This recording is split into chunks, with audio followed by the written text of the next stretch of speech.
Salut, c'est Trado. Voilà la vidéo de mise à jour de l'indice parisien. Désolé, il est un petit peu tard, j'avais des obligations. Et on va commencer par ce que j'annonçais hier. J'annonçais en clôture du marché parisien que normalement, lorsque l'on réintègre les Bollinger, on va faire un contact contre la moelle mobile à cette séance. J'ajoutais que je peaufinerai mes objectifs en clôture des marchés US.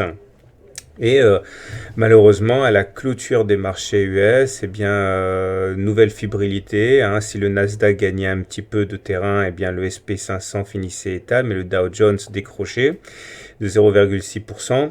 Et donc, du coup, je concluais après clôture des marchés US que les baissiers vont sans doute passer à l'attaque pour repasser sous la Bollinger inférieure, mais que tant que l'on clôturait au-dessus de la Bollinger inférieure, on pourrait toujours espérer aller chercher la M7. Bon, c'est sans appel. Effectivement, la Bollinger inférieure a été ralliée, mais ça n'a pas suffi aux baissiers qui se sont engouffrés dans la brèche pour aller clôturer en dessous. Alors pour bien comprendre ce qui se passe, il faut vraiment faire un tour du côté des fondamentaux. Bon déjà, si le marché a dévissé dans la nuit, c'est parce que Madame Yellen, lors de son audition, a dit que elle pensait que la situation américaine était suffisamment solide pour ne pas changer sa politique monétaire qui est actuellement à la normalisation. Comprenez, il n'y aura pas de baisse des taux. Et bon voilà, ça a fait peur au marché. Et en même temps, la panique bancaire européenne continue son petit bonhomme de chemin. Il y a quelques semaines, enfin quelques jours, c'était la Deutsche Bank qui emboîtait le pas à la fébrilité structurelle du système bancaire des pays du sud de l'Europe. On n'a pas trop l'habitude que le fleuron bancaire européen fasse peur au niveau des remboursements de ses dettes. Et là, c'est la Société Générale qui a dit aujourd'hui qu'elle pouvait absolument pas confirmer ses prévisions de rentabilité. Donc décrochage en règle de la banque Société Générale, 12,5%. Et dans son sillon des autres banques.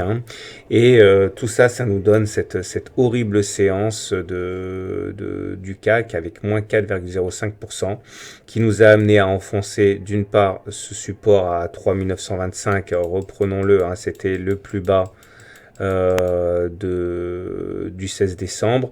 Et du coup, l'objectif suivant, eh bien, c'est celui-là, le plus bas du 16 octobre 2014, qui correspond à un objectif qui est tout à fait atteignable pour les baissiers, puisque on n'en est pas très très loin, et deux, parce que regardez les Fibos, les fameux Fibos là, on va refaire le travail depuis le début, c'est important.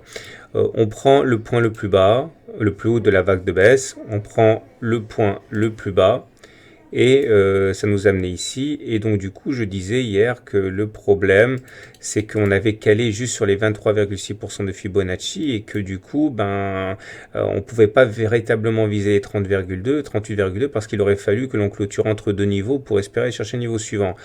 Et donc du coup, on est venu beaucoup plus bas. Et là, on peut appliquer la règle du balancier dont je parle sur le e-book sur les Fibonacci, c'est-à-dire que vous prenez le chemin qui a été parcouru avant en guise de retracement de Fibo, vous le reportez par-delà les Fibos et vous voyez que ça correspond tout à fait à ce niveau des 3796.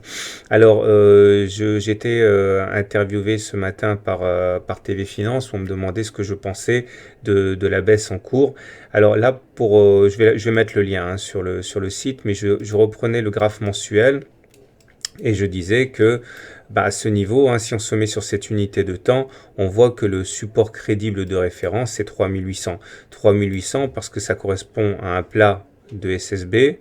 Ok, ça correspond à un plus bas sur cette bougie là d'octobre 2014 et ça correspondrait également à un appui sur le fameux nuage dont on sait que globalement il constitue un support. Puis en plus là on est en train de terminer, enfin non, on n'est pas en train de terminer, mais on est sous la Bollinger inférieure, donc c'est des moments de grande volatilité et donc effectivement on voit pas comment on pourrait échapper aux 3800. Je reviens à mon journalier. Et on remarque l'étendue des dégâts au niveau de la fourchette d'Andrews. La fourchette d'Andrews a été cassée, exit la fourchette d'Andrews. On est venu prendre appui sur le bas du canal noir, c'est ce qui nous a permis de stopper l'hémorragie. Mais bon, alors si on peut effectivement envisager demain un retour sur la Bollinger inférieure, c'est ce qui se fait de manière classique, hein. Au-delà, même si on devait avoir un temps de respiration, on peut tout à fait envisager que la baisse reprenne. De toute façon, n'oubliez pas, hein, depuis de nombreuses semaines, hein, on est en tendance baissière et rien n'a changé par rapport à ça. On est sous le nuage, on est sous la M20, on est sous l'effet du croisement M7, M20 fort, etc. Le SAR est baissier, donc de toute manière, pour l'instant, tout ce à quoi on peut aspirer, ce sont des rebonds techniques, hein, pour aller chercher la M7 quand on a de la chance, mais au-delà, ça reste quand même très chaud. Regardez les indicateurs techniques, hein, et les volumes.